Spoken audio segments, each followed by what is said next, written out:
passionate about Cleveland sports. He's going in! Touchdown! Browns, Indians, Cavs, the Big Ten, and more. Cleveland is a city of champions once again! Andy and Jarid, Cleveland and beyond. Swinging it line! To deep right! Here are your hosts, Andy Billman and Jarid Watson.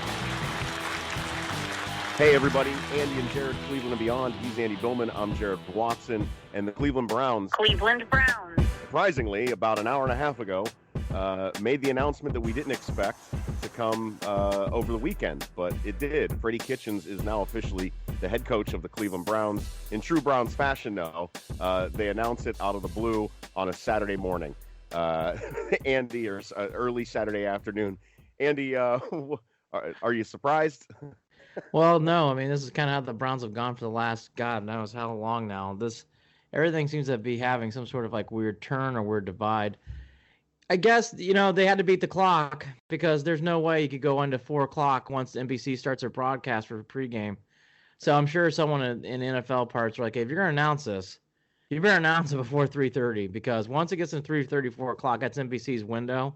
And we don't want to breaking news, anything like that. Because that's the time for the playoffs to begin. So they were on the clock themselves. They wanted to really do this announcement. Anyways, we can go on about the PR department for the Browns at times. It's I'm not saying they do a terrible job, but their timing is fascinating. That's how I will leave that. Their video, their graphics, their social media, those sections I like. Yes. The PR itself at the top, it's coming out all wrong sometimes. Yeah, they have a weird way of doing things. Again, never. I guess I can say this is never crisp. It doesn't land as nicely as you think. It lands like some PR people don't land, but they do land. But man, it's just here we come, and land. Like there's no graceful landing into the runway. Freddie Kitchens, though, is the guy. I was reading all the Twitter posts about an hour ago as soon as you alerted me to it because I've been running around this morning. And, I think it's what people expected. He's ready to roll according to his 18-second clip they played online. Everybody had nice things, of course, to say. I think what's interesting, Jarid, you really want to look into it, is how the Browns got here off of where we were last week when we were talking about this on Monday. The interesting name to me that kind of fell apart that I've been reading up on before we came on here today was McCarthy. I thought McCarthy would have more of a role in this. From what I've been reading, it sounds like this McCarthy thing's all over the place. It just depends on what story you want to believe. There's one report to Cleveland.com with Mary Kay. Sounds like that he was never interested in the job, and he told the Browns so much that. Yeah. There's other reports saying that he was interested in the job, and the Browns told him to hold off. I guess it just depends on who you want to believe and what is out there. With that said, and looking at the list, it came down to Stefanski and Kitchens, and it is your annual tug of war, which I want to get to in a second. Kitchens did win. I think that was the right choice. Briefly, I don't want to go too far down the rabbit hole. I think Stefanski would have been a huge flop publicly. So I think they did the right thing here if you're just looking for a public outcry. Freddie did a nice job this year. You and I commented on it. Everybody commented on it. The one thing, Jarid, I keep hearing from people, and I kudos. You always want to try to be different, but it's hard to. It's hard to hate this hire.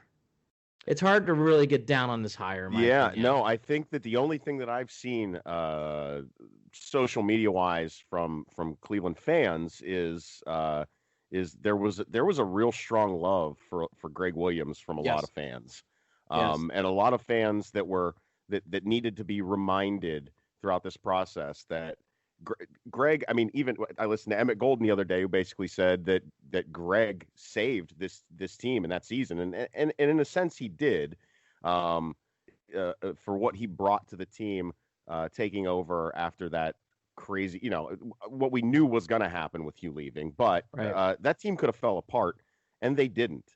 But here's the other thing that I don't realize that I think that the conversation needs to be had is how much did Greg really do that, and how much was it just the offense coming to life? Because we didn't really see the defense get better. The defense, in a sense, got worse. The takeaways decreased over the season, and of course, some injuries definitely hampered the season for a few guys. But at the same time, Greg's defense, what he was brought here to do, was not impressive at times. They didn't stand out. And They didn't stand out. They didn't play well enough. The run defense stunk. Greg Williams is a good guy, but to be honest with you, Jared, let's say I would have been very critical of one thing with Greg. One, let's say they brought him back as defensive coordinator with Freddie. Let's just say that happened, okay? My number one plight in the offseason would be like, well, how are we fixing this running game? And who's going to be really teaming up with our all-star on the other side and Garrett? Who's going to really be his go-to guy? Because, we don't have one, and we haven't developed one. And, I love Denzel Ward, and Denzel Ward's my guy. He needs to be healthy. I'm worried he's not gonna have a long career. I'm worried he right. one more crack to the head you just don't know at that point. I agree. I agree. And Greg Williams did a nice job. He also had people tend to forget when you win.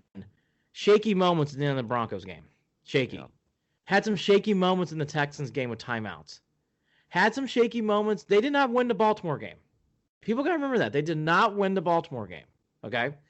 Those things stand out. Those things, to me, were the moments where you could take a step back. Even though they won the Broncos game, I thought Greg really kind of had some weird moments on the sideline.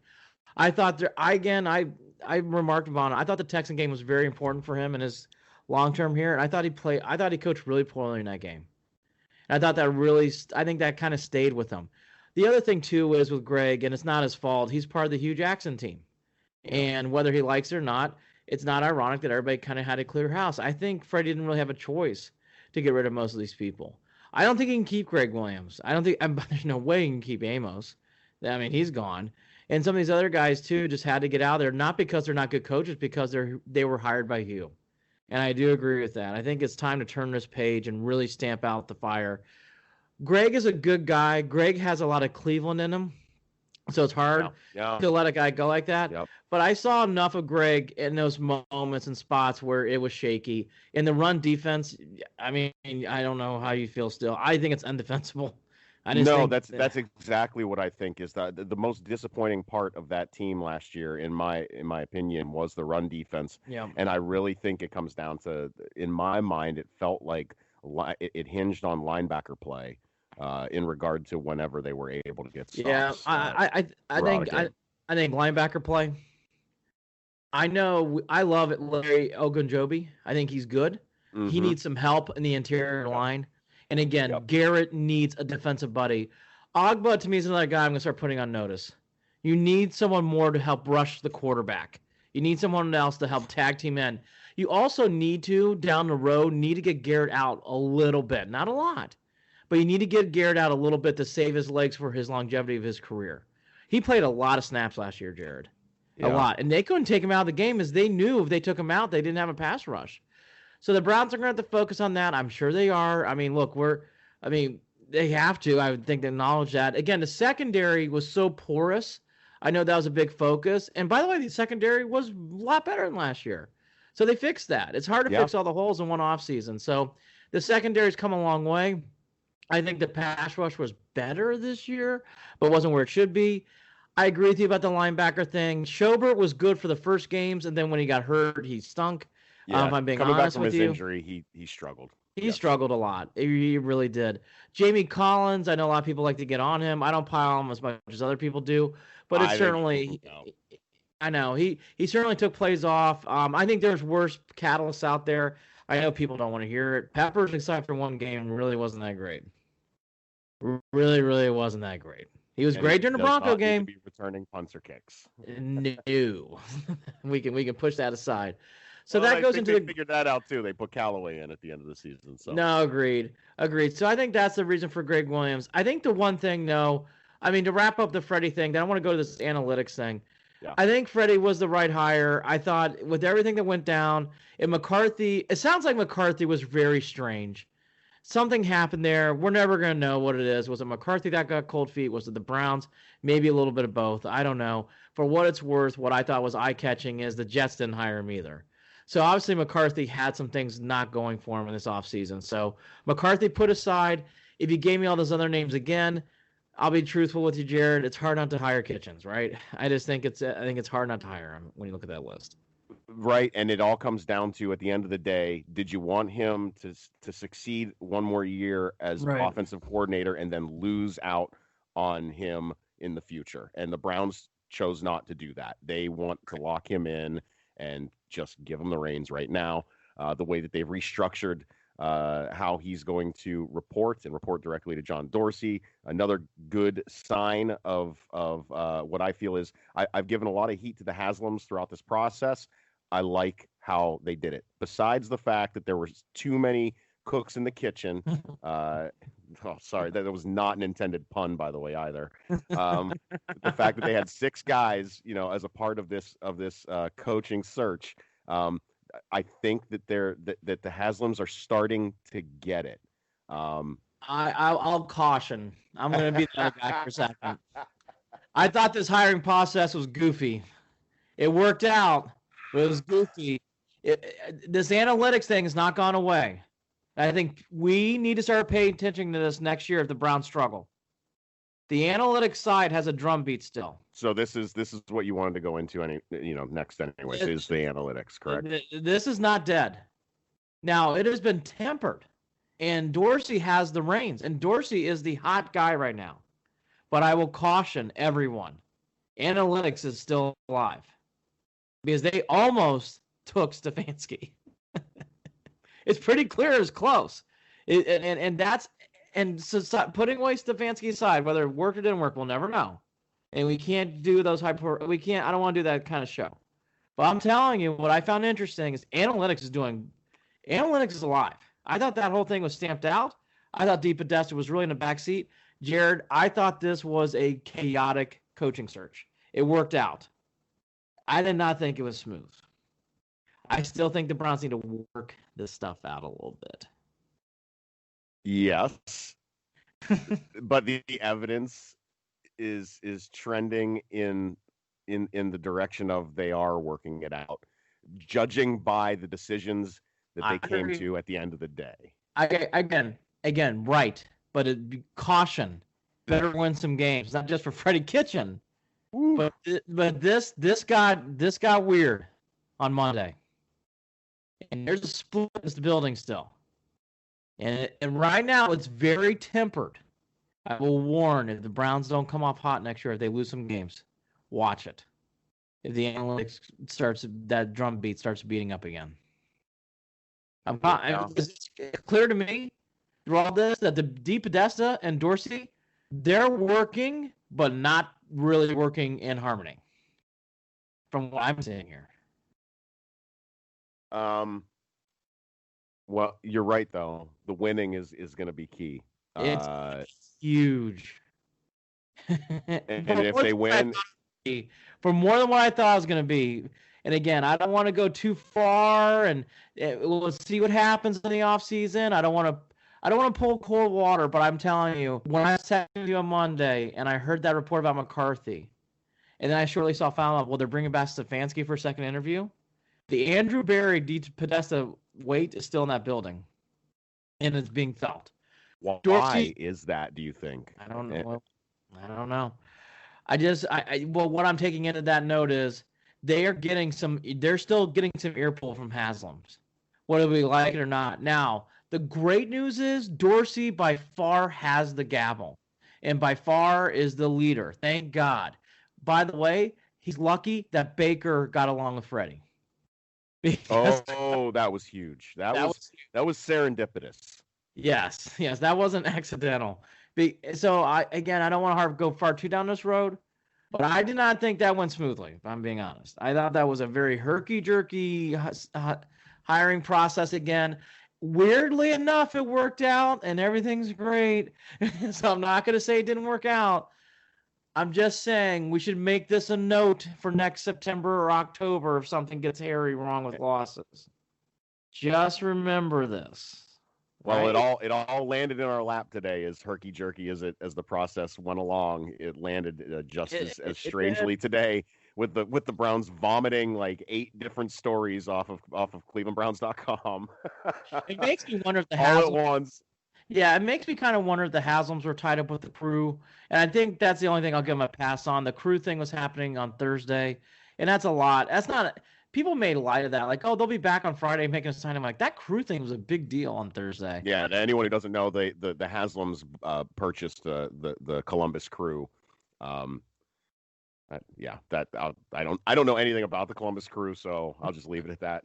Well, they saved the crew from basically being maybe transported. You know what? I did know that. Yes. Yeah. So it's a big deal. My brother's a big crew fan. I know there's a lot of crew fans out there. Maybe there's a couple that listen. That was a big deal. And that was a great move by Haslam. It was a good sign of faith in the state of Ohio. So that was a good thing. Yeah.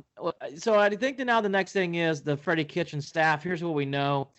A lot of rumors about Steve Wilks. I think at this point, unless something very strange happens, Steve Wilks is your defensive coordinator. That is a great hire. That is a guy who's going to be motivated to win after what happened to him in Arizona last year. Obviously, we didn't see Steve Wilks a whole lot. I don't really know a lot about him, but I think that's a great hire just on spec because of a guy who really got an ousted in Arizona is going to be out to prove things. I like the hire that from the Vikings special teams coach. They had decent special teams last year. I thought that was a good hire. The Vikings wanted to bring him back, but the Browns got him. That's a good sign. So you can tell Freddie's getting little nuggets here and there. I like that they kept Adam Henry. I didn't know much about Dwayne Walker. He was a Brown staffer for defensive backs, but I didn't know much about him. So for me to pontificate on him, I'm not going to do that. Ryan Lindley seems to be the name we should all be watching, though. Lindley, I think, is going to be groomed as either the quarterback or offensive coordinator. There seems to be more and more rumors, Jared, from what I'm reading, that he is going to bring an offensive coordinator. I think either way here, though, Lindley or if it's someone else, I think they're in good shape. Everybody else is gone. We kind of touched on Greg Williams. I'm sure everybody saw his note going on the way out. Greg is a class act. He really handled everything correctly and really did a nice job there. I know there's some people bummed out about Bob Wiley. We all kind of are. He's a great character on and off the field. He did a nice job with the offensive line. I'm not going to say it's a super shocker, but again, I think it's the Hugh Jackson thing. I think they're just trying to peel back as much as possible. And again, I mean, unless someone's really wants to really get into an argument, Amos had to go special teams coordinator. He had to go. That was a given. Special teams, this guy Prefer, I believe how you pronounce his name, from the Vikings. He has got a job on his hands, as we've alluded to many times. You could argue that this team would have been in the playoffs if it weren't for special teams. I would argue that. You could argue that. I would argue that. I would argue also as well, they had a little bit better run defense in certain spots, especially in the Raiders game where what was that guy's name? Oh, who just torched us? Lynch torched us in that game. Torched us. Looked like he was like a rookie, second year or third year back running around with fresh legs. I thought that was the other game. The Raiders game, the Steelers tie. The Raiders game and the Steelers tie are going to really bother me. I think the Saints game, they missed some field goals, obviously. You can never count out the Saints at home, so I don't know about that one. But the Raiders road game and the Steelers home game are bad non-wins. So you can't say that. Obviously, the other one's a loss if they tied. But yeah, special teams, Jared, really caused too many headaches and errors. And by the way, as it did in the final game again, as Joseph missed another extra point. Took a lot of focus off of the positives that were coming out of that offense on a regular basis. Agreed. So we talked about Jones, Wiley, and Greg Williams gone. We talked about the new hires. My early thoughts on the staff, I mean, it's pretty simple so far. I like Wilks. I like that they got a new special teams coordinator. I'm not as focused on the OC as probably others are. I think if it's Lindley, that's fine. I think Kitchens is going to be calling plays. On that thought, it's the Captain Obvious road. I want to hear what you think. My feeling is I think Kitchens should call plays because that's part of the reason why you hired him. What he's going to have to really do, and what I'd be interested to see is his head coaching duties, though, getting a lot more razor thin with decision making if you're going to be focusing on offense. So he's going to have a lot on his plate early on as a new head coach. Right. As everybody alludes to, it's a lot different when you're the head coach because you do need to pay attention to special teams. You do need to pay attention to defense. You don't need to be scheming it, but you have to be paying attention to it because coaches that don't, they usually lose and it usually falls apart. And you have to pay attention to the little things, when to call timeouts, when you use the replay flag, all those things that we sound and make trivial. When you're in a game and you're dealing with injuries and a whole bunch of hustle and bustle, it's going to be important, Jared. I do like the idea of him coaching plays. I just hope he has maybe it's Wilks, maybe it's someone else helping him on the sidelines becoming a new head coach. He's going to need it. Right. What he doesn't need to do is micromanage, and Right. he doesn't seem the type of person that will. He does need to keep his hands on. So the two words that come to mind when I think of all this is he needs to be empowering, yet hold people accountable. Those Yep. those are the two. Those are the keys to his leadership, I think, and success is empower your guys, whether it be players or coaches, but have the accountability, at the ready. You know, Yes. hold them accountable, make them. I could tell you what, we're not going to see players even. Let's jump into this one. The man simply was asking if everyone remembers the Hard Knocks clip that seems to be floating around a lot and getting a lot of attention now. The old driving the bus, sitting in my chair conversation that began with Freddie Kitchens, and all he was asking for was to have guys who were injured or weren't going to practice that day at least show up and wear the damn uniform. Yeah. That's that in a nutshell is that's something that statement in itself has gotten him to where he is now as the head Yes. coach, in a sense. Agreed. You don't have to play. I want you to get better. We don't want you to get hurt, but you're a part of this team and you're going to show up and you're going to wear the uniform, period. And that's, He really, I didn't mean to cut you off. He really embraces Cleveland. yes, He really does. That's huge. He fits right is in in this with town. with that accent and everything. I don't care. He fits right in. I think there's several cities, and you can list them off: Boston, New York, Cleveland. I think Chicago for certain sports. I think you have to fit in with the culture. I think actually it's important if you're the Dallas Cowboys head coach to embrace that emblem and who that is. I think it's important for the Steelers too. If you're going to be a Steeler coach, the Steeler family way. In Cleveland, you have to have a personality of understanding how important it is in this town. And we love the Cavs. We love the Indians. For all being truthful, though, because of the Pro Football Hall of Fame and other things in the state, football drives this city more than these other two teams. And the lifeblood's there. And you got to understand that we're going to be hard on you. We're going to be in your face, but we're going to be passionate fans. And we're not dumb. We're not like other fan bases that won't be picking up on things. And he seems to get it so far. And I think his Bama, that is another thing, too. I like that he came from a school like Alabama, who comes from a lot of pressure, who understands that you have to win. There's no such thing as good losses. And he didn't just play for Alabama. He was the starting quarterback for Alabama. So he has a lot of that understanding of what's coming into this, and definitely got a blue-collar feel, and I just think he gets it. I even think the simple gestures of wearing a dog pound sweatshirt, Jared, go a long way. I really do. I think it goes a long way. That was one of the first things a buddy of mine tweeted out was never take off that hoodie. That's probably sleeps with it. Probably yeah, once at this point, like of how much he wears it and all that. I think just to wrap up the Browns, is I don't have too much more on this stuff. We kind of hit it over the barrel. I think the key points are here. After looking at everything that happened, Freddie was the guy.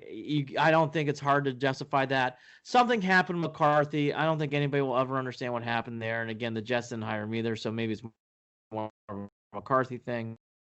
I will be buyer about the Alex thing. And I think Freddie, and I think the final thing is, for people who don't know how to leave towns and whatever, look at what Greg Williams did on the way out of town. I think that's the way you leave places, no matter how it goes. Greg did not have a graceful exit. It was not his fault, by the way, either. He was just the defensive coordinator and interim coach.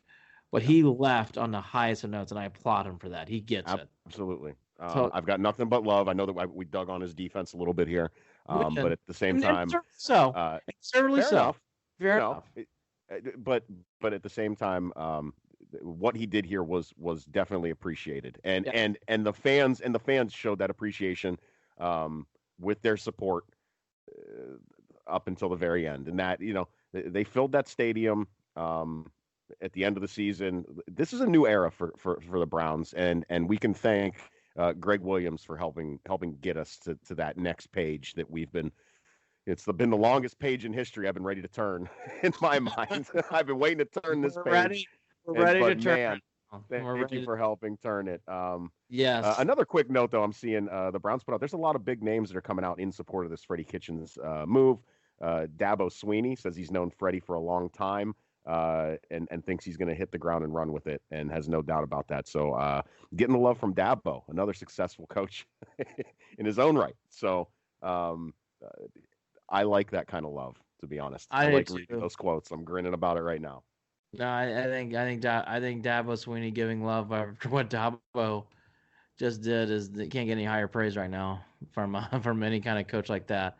Going on the next thing up for the Browns, free agency's next, then the draft.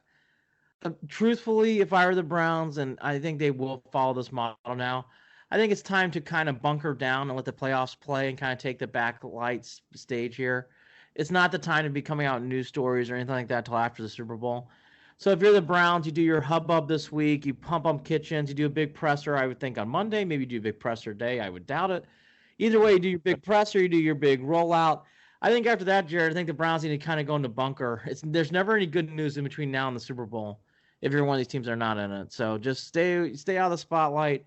The next big thing is free agency, then the draft. And, those would be the big things. When we do our big podcast announcement, we'll go through the Browns and talk about players, this and that, about who we like, who we think needs to be improved. But I think that's kind of where the Browns are, too, after this week.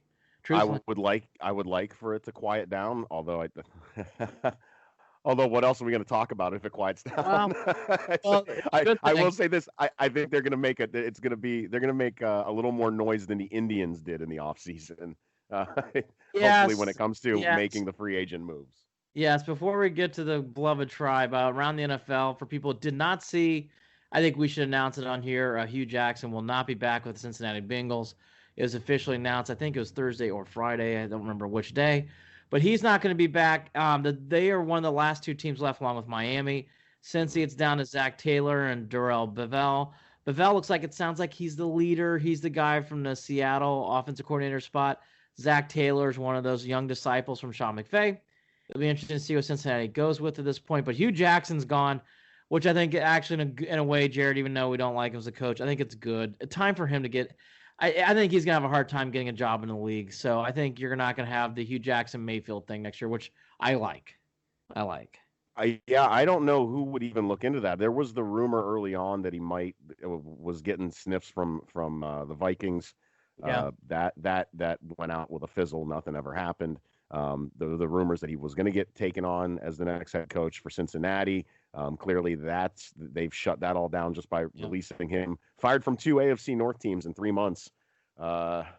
He's going to have struggles finding anyone who wants to bring him on. I think at this point. Yeah, if I were him, I would look at the old world of college football and see if he can get somewhere there. Which always could use coaches like Hugh Jackson and. Hey, the XFL's coming back. Well, AAFL, whatever it's called. Yeah. It's a football league, so right. All that to be said, and then the Miami Dolphins sounds like they're going to hire Brian Flores unless something strange goes wrong there. We just talked about Freddie Kitchens and how nicely that landed. I'll give you 2 examples of where we saw the opposite. Won't go through every coaching hire, but the Kingsbury hire is the biggest head scratcher. When you get fired from Texas Tech, usually your next step is you don't go to the NFL and become a head coach. Kingsbury proves everything wrong, that dogs like cats, cats like dogs. Oil and vinegar do mix. Oil and water do mix. Oil and vinegar does mix, by the way. It's wonderful. But oil and water don't mix. But for what it's worth, I dare you. This is such a T-ball hitting out of the park home run comment. That Kingsbury hire stinks. It has no vibe. It has no jazz. I am shocked. It has got to be miserable being a Cardinals fan. That is one of the Jared is one of the strangest hires I can ever remember in the NFL.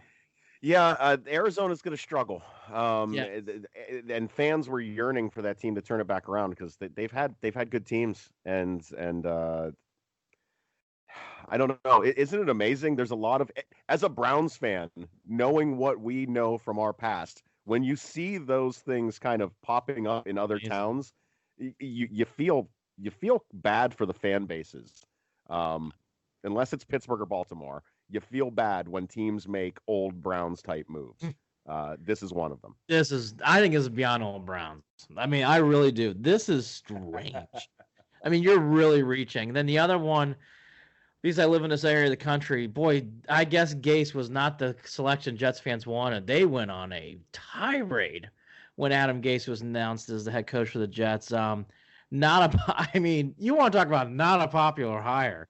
Boy, And again, McCarthy, that Well, sounds like that's why they wanted McCarthy. Probably they thought it was in the bag. It comes down to something. What I've heard is that the way that McCarthy is looking at his next job has to do with the way that that the teams are structured and kind of the power that he's going to have when he goes into that next facility. And that seems to have been possibly a problem with why he hasn't found his fit yet. Boy, I'd be careful. And as for the Jets, if I'm McCarthy, I'd be careful. He's already sitting a year out. That gets dangerous when you're a head coach. You don't want to sit 2 or 3 years out. So we'll see what happens with McCarthy. As for the Jets, I don't think it's as terrible as what everybody makes it out to be. But boy, it certainly was not a popular hire with Adam Gase going there. So again, for people who want comparisons, look at how those 2 jobs landed and look how your job landed. And those are 2 young quarterbacks in Rosen and in Darnold. And in this case, it landed by far the cleanest. So just things to compare upon. I thought the other hires were shrug your shoulders. Who knows if it works? Who knows if it doesn't? Really a non-splash year for coaches. I that's my last comment as coaching carousel. So far, non-splashes. Nothing that really celebratory fireworks, big news, a shake-up, they like to say. All these kind of moves, whether it's Arians to Tampa Bay, the coordinator going from the Bears to Denver, they're all kind of hires that you're like, I mean, they're not bad. I'm not going to say they're bad, but splashy is not the term I'd be going for. The NFL games kick up at 4:30. It is a snow globe in Kansas City today. The Chiefs and the Colts. I haven't done my picks live in a while, but I've been giving the Jared secretly through texting. I went 2-2 last week. I went 3-0 in week 17, by the way. So for people who were curious out there, which I'm sure everybody is. But quickly on these games, this one to me is the one that holds the most weight for pressure. The Chiefs have not won a playoff game since '94 at home. That's a long time. A long time. This is a big, big game for the Chiefs. I don't think it helps that it's snowing the way it is before this game. No. The Colts are really hot. The 5-point favorite here is for the Chiefs. If the Chiefs were more rolling smoothly the last few weeks without this Hunt stuff that happened off the field, I'd be feeling better about the Chiefs even than the snow. I'm telling you, Jared, now that I know the weather out in Kansas City, I think the Colts win this outright. I think you take the Colts. They're going to get 5 points too. I would take both here. I think the Colts win this game. I can't believe I'm saying that. Absolutely. I can't believe. I think that's more of a 2.5 point spread, if anything. Yeah. This feels like a pick 'em.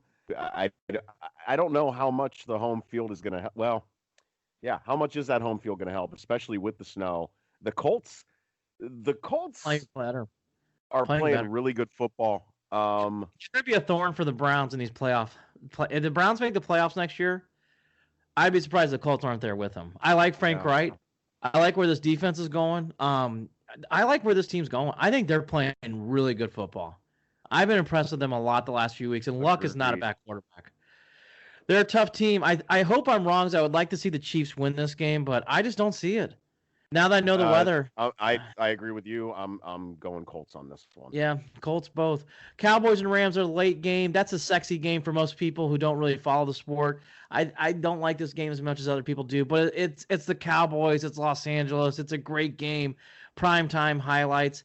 Rams are 7-point favorite. They've kind of fallen off ever since they lost the Eagles. Had a really, again, kind of like the Chiefs, they've had a strange end of the year. The Cowboys have been hot. They won a lot. They beat the Saints at home. They've won a lot of big games, it feels like, lately. They don't pass the ball well. Their best player by far is Ezekiel Elliott. That makes you nervous in these kind of games. They're a 7-point underdog. I would take the Rams in this spot. I think the Rams cover. I think the Rams win. Prescott, if he was playing better, I would love the Cowboys in the spot. I just don't like. I think Prescott in these games, Jared, with a fast team. The Rams had this game last year. They have a lot. The Rams, like the Chiefs, have a lot to prove this year. The Rams don't have as much pressure as the Chiefs do, but the Rams lose, they will. I mean, the Rams need this game. I don't have a beat on this one at all. Tough game tough game to pick. Prescott really pushes me into the Rams' favor. If Prescott was playing, he's doing great with his legs, but he makes turnovers. He has a tendency to fumble. I just don't think he's going to be good in this kind of game. I think the Rams are really going to press hard and play fast on the grass. I just see the Rams win this game. If Prescott, again, it wouldn't surprise me, by the way, 21-10. I don't think it's going to be high scoring. I think the Rams are going to. I think not high scoring might even favor the Cowboys, though. That's No, Jared, no, I agree with you. I just don't see Prescott. Here's the thing, Jared. I've watched Prescott enough this year. Here it is. It's 13-10, 14-10, big spot, fourth quarter. Prescott can't make those throws. In my opinion, I just don't think he can. You're right. I not only will he not make those throws, I can see it being a turnover or a pick six or a fumble. So I'd say I'm going to take the Rams minus the 7 today. I think that spread's right on. I think if the Rams can hold Zeke in check, that is that I really think that might be Dallas's only hope. Yep. If he goes wild, it's downhill. Pats are playing the Chargers tomorrow at 1:00. The weather up in New England, it's gonna be really cold. It's gonna be in the 20s. Outside of that, there's really not much of a weather factor like there is in Kansas City. It's gonna be dry, cold. The Chargers come off, which we kind of alluded to, a so-so win against the Ravens. It was more of a Ravens loss, in my opinion. I'm not going to break this game down a lot. I just am not in love with the Chargers. People listen to me all year. I'm just not a big fan of this team. I don't know how anyone could pick the Chargers in this game. I agree with you. Not a chance in hell they're going to win this game. Yeah, I agree. I agree with you. I think it's all day. Pat's coming off a bye. I'm just not wowed by the Chargers. The Chargers always lose these games, and I think they lose again. I just think they lose again. The Eagles played Saints. They're the last game. This is a chance to be the great game of the weekend, in my opinion. The 4:40 spot on Fox. Saints are 8-point favorites, though, which I think you have to because of how they scored home. Here's the thing about this game. It's all about momentum. It's all about charm. It's all about glitz at times in sports.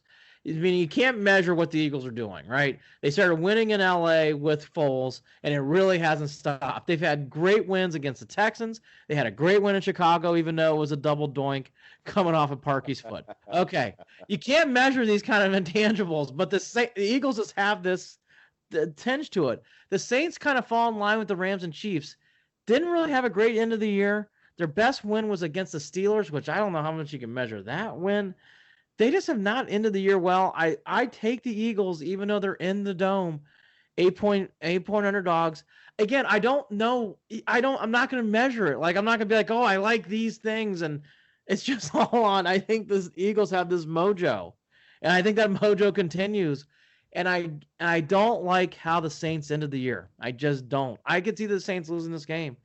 And that would be crazy. Can you imagine the Eagles go back to Super Bowl? But I think this game will determine the Super Bowl. I don't see the Cowboys and Rams going, so I think the winner of Eagles Saints goes. So I think this is the game that determines who's going to represent the NFC.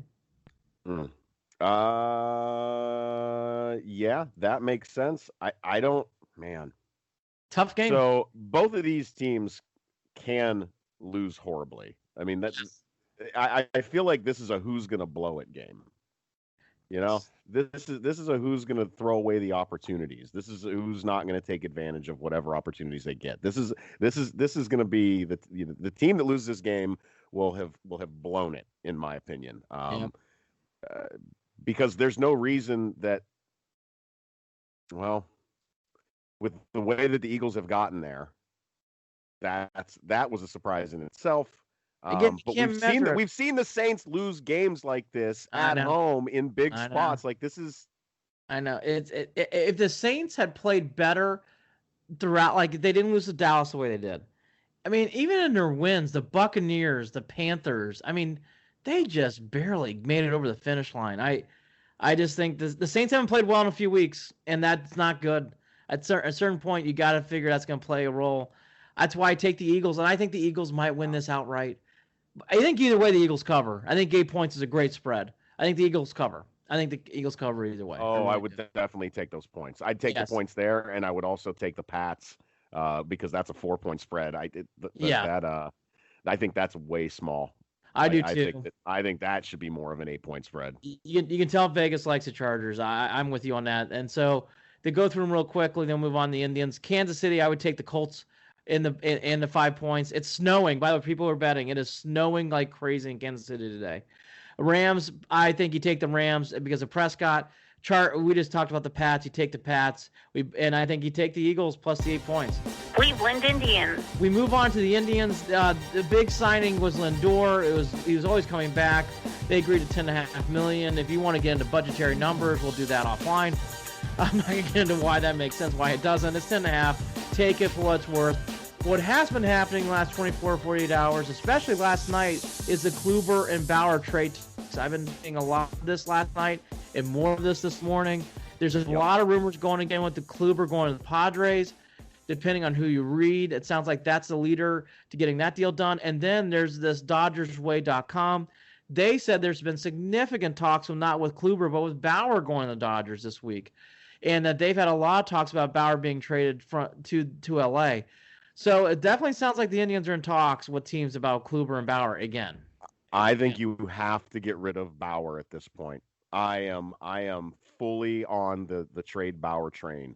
I'm sick of the antics. I think that he is a toxic type of person to be around. He's a bad influence on Clevenger, in my opinion. I don't like Mr. Sunshine and having his aura ruined by being around Bauer as much as I think that they hang out or whatever. They're buddies. Bauer's gotten himself in enough trouble on social media lately and going after a 17-year-old girl. Stay off of social media, Trevor. It's done you no benefits. It's done you no good over the past few years, and it's really shown. I said this to you yesterday, Andy. Believe someone when they show you who they are. Bauer has made a habit of showing us all who he is at the end of the day, whether it be screwing off and lose, causing us to lose the World Series, in my opinion. We could talk about off the field, on the field, whatever it is. Bauer has done nothing to make me say we got to keep that guy. We can live without him. I think Bauer is really coming to a point where social media is going to be a part of who he is, and you have to accept that or not. I don't think you can go through, hey, you can't do. I don't think Bauer can help it. I think Bauer loves and eats up social media, to what you allude to. I think he had some very strange moments this week on Twitter. He actually had to apologize, as it sounds like people were starting to pile on, either the young lady or other people who he calls trolling, attacking people on Twitter. I would just say to Trevor, for healthy energy and for everything else, I would stay way away from that stuff. I think he needs to. I think Trevor Bauer needs the season to start because I think Trevor's really getting way too bored on social media. When it comes to trading for Kluber, when it comes to trading for Bauer, I'm actually at this point, which I can't believe I'm going to say this. I think you need the best package there is. I have not been in love with what I've been reading about what the Padres are offering. I think you got to really look at the Dodgers only because I think the Dodgers can give you a significant bat. And I think that's something that the Indians really, really could use. So yes. I don't think it's ironic, by the way, Jared. This week, for people who haven't been paying attention, this is the big week where the Phillies have been entertaining all the free agents, and they're why is that guy slipping past my mind? The guy who's the biggest free agent this year in the outfield for the Nationals. Wait, what's the guy's name? Who are we talking about? The Nationals outfielder is a big free agent this year. Harper? So Harper, I can't believe I blanked those names. So Harper's meeting with the Phillies today. It sounds like they're trying to broker a deal. Typically in Major League Baseball, once that happens, the floodgates open for other free agencies, things, and for other trades.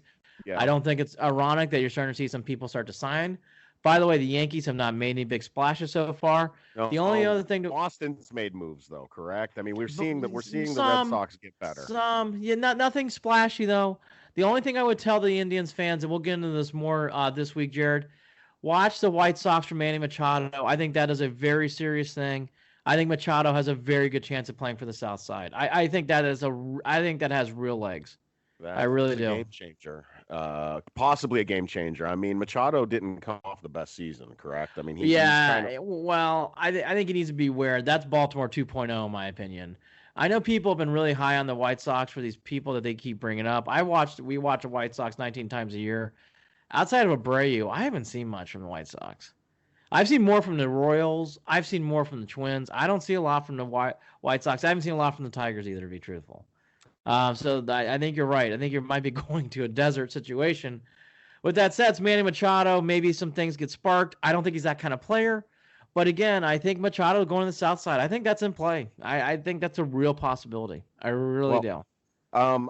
Where are you at as a fan right now when it comes to the Indians? For me, I've been trending downward in my opinion of what we're going to look at on field this coming season. I've really been let down, but I've had to remind myself that, Andy, they've been doing it this way and getting and making significant, whether it be playoff runs or getting, or winning the division. They've been doing it this way for years now.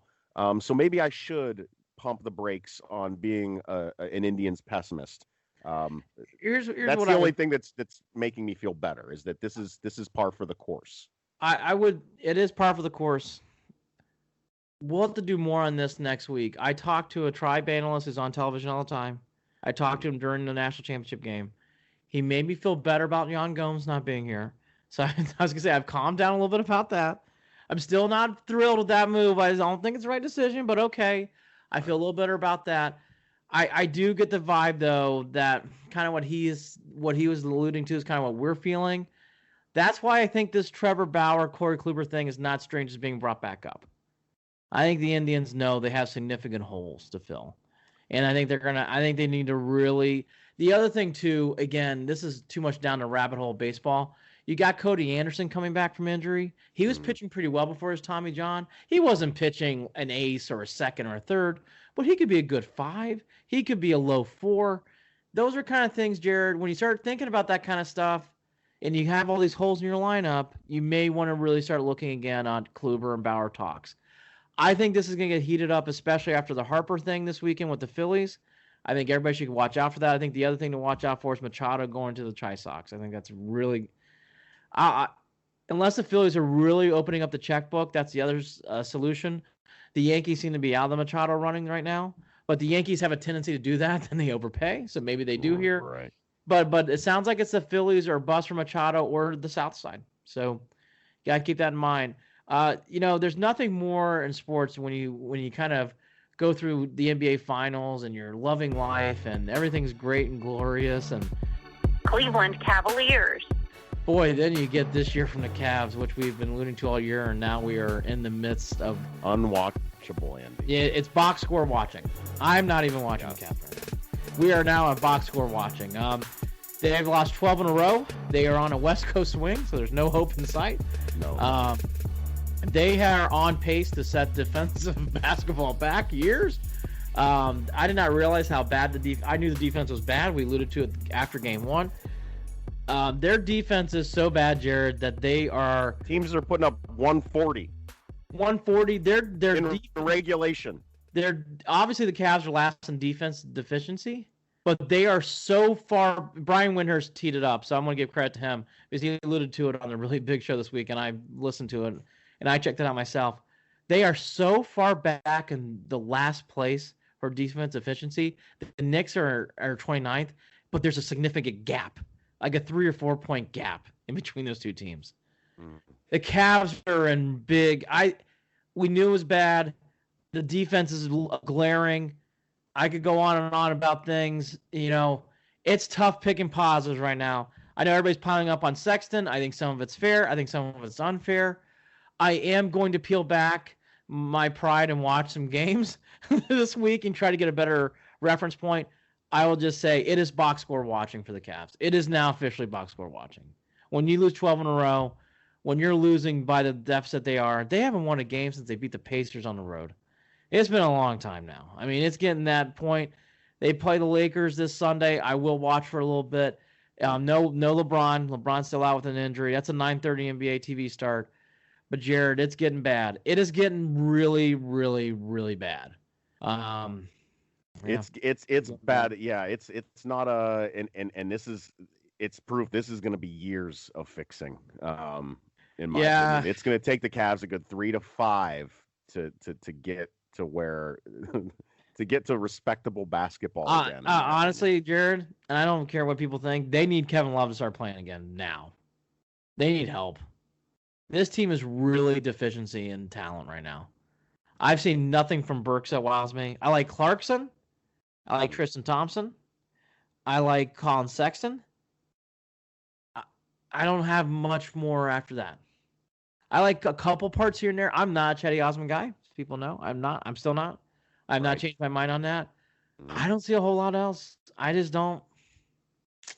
Not seeing a whole lot else, if I'm being honest. I like those 3 parts. I'll ask Well, Kevin once he starts playing. I'm canceling my. You reminded me though. I do need to go back in and cancel my league pass. Because I've been paying for it and not watching it. Don't tell my wife. I Well, can't deal with. I can't deal with it, Andy. box score watching. It's not watchable.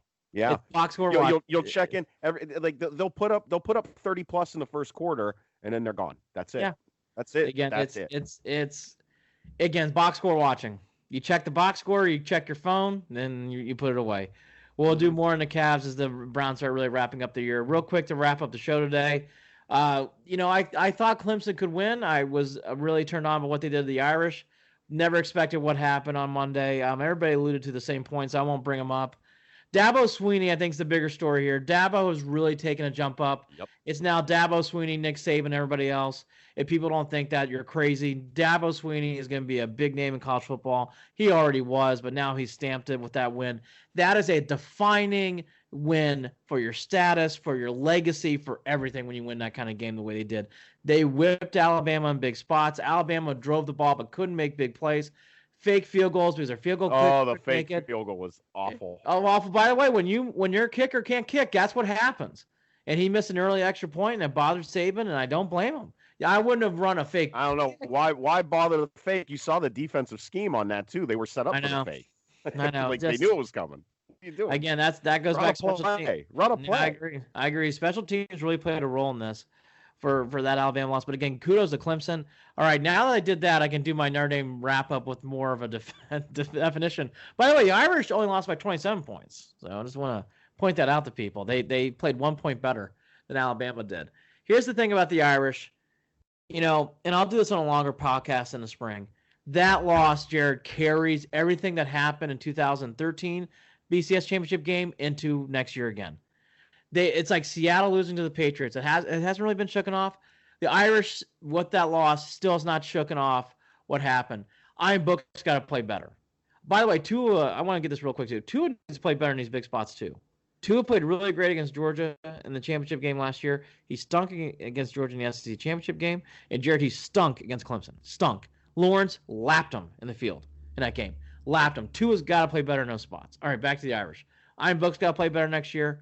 And Brian Kelly has to start planning for one game, the Georgia game. I don't want to hear about any other game next year. They got to think about winning that game in Athens. That should be their whole season. How are we winning that game in Athens? That is, Jared, I think that's a huge game for Kelly. Huge game for Kelly. I'm already ready for that game. Let's tee it up. That is a huge game for that team. They need that game. Notre Dame really looked pathetic in that game. The first quarter is competitive. After that, Iron Book, he looked terrible. Clemson really took their foot off the gas last 5 or 6 minutes. I think they could have scored another touchdown or two. Yeah. Notre Dame has to really start wondering, hey, we don't have the depth as Clemson, fine, but you can't put up performances like that in those kind of spots, and they got to play better than that, Jared. And I don't think it's being too critical. Notre Dame's better than what they showed in that spot. Sorry. They don't want to hear about this. They don't have enough talent. Start playing better in big spots. That's what sports is about. Start winning. You're Notre Dame. Get back into it. And by the way, we're not Notre Dame. We haven't won since '88. Yeah. Frustrating. Very frustrating. I get it. Yes. I get it. And it's easy to be. I feel bad, Andy, because I know that the Notre Dame haters came out in full force as soon as the clock hit 0 on that game. The Notre Dame hate is alive and well. Well, by the way, they've earned it. They've earned it. All those banners, all those signs. It's going to live on that team. They have to. That Georgia game's the next one. And by the way, if you get blown out in Georgia, more signs, more hate, more gasoline in the fire, and then you get to go on to your nice Gator Bowl. And that's what you're looking at. It's that big for Notre Dame. Huge. Maybe it's not a Gator Bowl. Maybe it's a Liberty Bowl. I don't know. Big game. Can't get it. I was turned off last week when I saw Urban walk courtside at the Ohio State Michigan State game with Haskins and Justin Fields with him. I was a little turned off by that because I just thought it felt kind of crappy for Tate Martell. But let me tell you this, Andy, the more that I look into Tate Martell and the more I realize that he's flaked on a lot of on his original commits, Yeah. like 3 different teams, correct? Before he eventually, where he would come out and say he was going to go to these places. Maybe the Buckeyes avoided a bullet with that kid by Fields transferring, because now Tate is on the out. Martell, who talked a tough game on social media prior, saying come get some if you want this starting position on Twitter, and then it turned around and now he's leaving. Like, Here's what I'll say. man.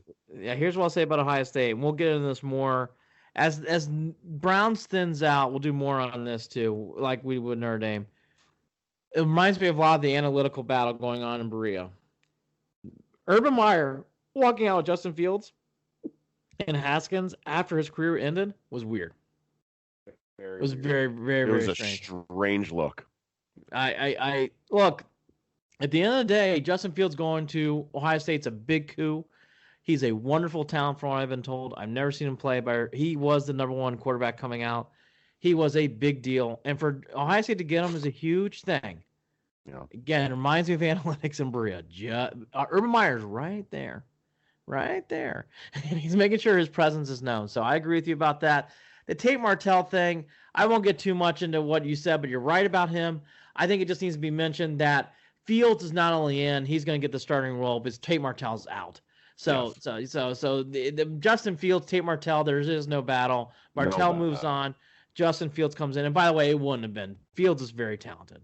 Fields is going to get that spot. So that's a big win, I think, for Ohio State.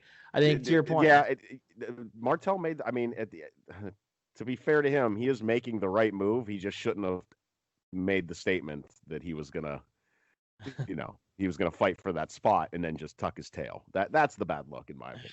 All right. Well, that I agree with. He's got to go somewhere else though if he wants to play, and I get that. So. Yeah, I'll wrap up with there's good college basketball on that no one's probably watching. From what I've been noticing right now this week, Kansas had a big injury with Azubuike. There's a couple things out there. There's a crazy game with UCLA. By the way, UCLA's now winning now that Alford's gone. There's a couple things out there. Duke's playing Florida State right now. That's a close game. North Carolina got dinged. The Big Ten's where it's at. I've heard that from a lot of people this year. I've been watching a lot of college basketball. Big Ten basketball's in. I'll do a little bit more as we get into that season, Jared. I know Ohio State had a tough week. Indiana lost to Maryland. Purdue had a great win in Wisconsin. They needed that win. The state of Michigan's really holding up in basketball right now. Michigan State's both in the top 7. So those are the 2 teams to watch. And it's good to see just, one more thing, then I'll wrap it up to you. It's good to see in college basketball St. John's winning. St. John's had a good week. I know they lost to Nova. I like seeing teams like St. John's back into play. Georgetown's better this year. It's like in college football when these teams in the 90s, like Oklahoma was down and USC was down in the 90s, and they came back in 2000s. It's good to see St. John's and Georgetown back. It's good to see them winning. They're not going to win the national championship, but it's good to see them winning and probably making the tournament. It's good to see. It's good for college basketball. I'm actually watching on and off, which is more than I have in the past couple of years. So college basketball this year is very good. I watch a lot of it from year to year. This is one of the better years I can remember. It's really, really good. It's a strong year. There's no down. There's not like some years a lot of teams are down because of recruiting and whatnot. I don't feel that this year. It's a good field. And, I know some teams we don't root for, but Michigan and Michigan State are both very, very good. They're going to be right there at the end. I'm not going to make a habit of ending shows complaining about what national guys say about Cleveland, because we've gotten to the point where it's a weekly thing. But I am going to bring this up. All Colin right. Cowherd cannot stop talking trash on the city of Cleveland, making absolutely no sense whatsoever, and then being called out about all that trash talk, and to say that, you think I'm doing this for clicks? If I was doing it for clicks, I would be talking about teams that mattered or that had big fan bases, which again shows the ignorance of Colin Cowherd. Cleveland, why do these people on the national level not understand that Browns fans are global? Browns fans are worldwide, and there's a lot of them. And stop the unsolicited, the unprovoked hate. It's the unprovoked comments that drive me nuts. Where is it coming from? And I don't get it. I've heard a lot for your own need for attention. Right. Here's what I would say. Don't pay attention to Colin. I don't watch any of it. He's doing it for shtick at this point. I actually like Colin as a person, but I would tell him to his face, like, I think you're doing this for shtick. I don't think you're being truthful. I think you're just driving up your clicks and whatever else, and I'll leave it at that. I don't know why he says half the things he's been saying about Cleveland this year. It's just trash. It just feels like garbage. Because he needs to jump on the Cleveland bandwagon because he knows next year is going to be all about Cleveland. Again, it's all about that. I think you're absolutely right. I think it's all shtick. I really do. I think it's all shtick. I've heard Dan Patrick say positive things about the Browns. I've seen other people nationally, so it's not as bad as what people might think. The only thing is, Colin Cowherd does have a big following. It gets a big cycle, and he really revs it up. He has a very Trumpian type of attitude at times where he's very polarizing in his comments, and he doesn't just throw it. He lights the thing on fire of what he doesn't like. Right now, it's Mayfield, which Mayfield reacts to it. He doesn't like the Kitchen. Well, even what a surprise, he doesn't like the Kitchens hire. I mean, of course he didn't. He wouldn't have liked it if it was Mark McCarthy. He wouldn't have liked it for whatever. He's always had shitty things to say about Cleveland. He's going to say it again here. For what it's worth, he's not going to stop that stuff. And honestly, Jared, he shouldn't, in a way, for his clicks, because it gets him a lot of clicks. I don't agree with him. I know you don't agree with him. I do know Collins. I worked with him in the past. He's actually a nice guy. But boy, his comments are way off base. And again, I think it's all shtick. And I would tell him that. I think it's all shtick. And I don't think any of it's, honestly, Jared, none of it's tangible. Like, it's not even stuff I'm going to argue. Like, I just don't think, I think it's wrong. Like, what he's saying, point. it's not even arguable. You're wrong. You just have to shake your head at it. Like, what are you talking about? You're in denial. Where is this coming from, and what are you talking about? Go away. Well, you know what? He better buckle up, because Mayfield's going to win a lot of games next year. And Freddie's going to be there, too. And it's going to be a lot of fun.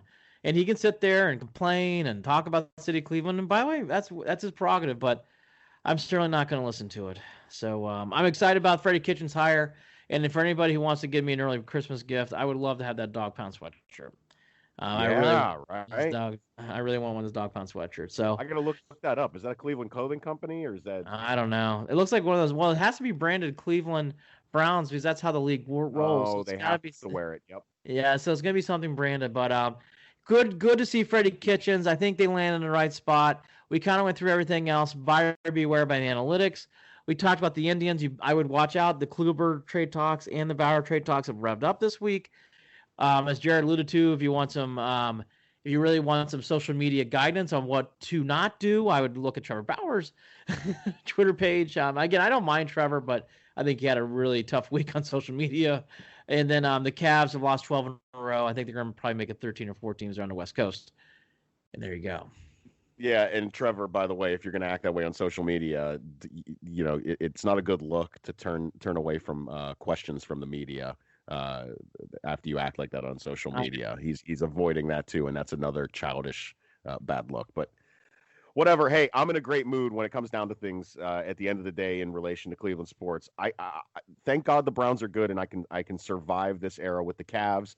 The Indians, I'm not going to say it's too late. They're going to still make a move or two, I think, and try to set themselves up for positive things coming into this 2019 season. I just worry that they're going to have trouble getting fans in the seats for at least the first half of the year. I think initially, I think you're right. But other than that, nothing to complain about when all is well in Cleveland Browns world. As strange as it is that they announced this about 3.5 hours ago, whatever. They made the right move, Andy. They made the right move. Did. With what we know about McCarthy now, they definitely made the right move. Yeah. Andy and Jared, Cleveland and Beyond. Andy Billman, Jared Watson. Thanks for tuning in, and we'll come back and talk more Browns, talk more, hopefully, some Indians moves. You can talk Cavs if you want, Andy. I don't think I have anything to say about them anymore. I'll pick up and we'll see how these playoff games go today. Take care. Enjoy your weekend.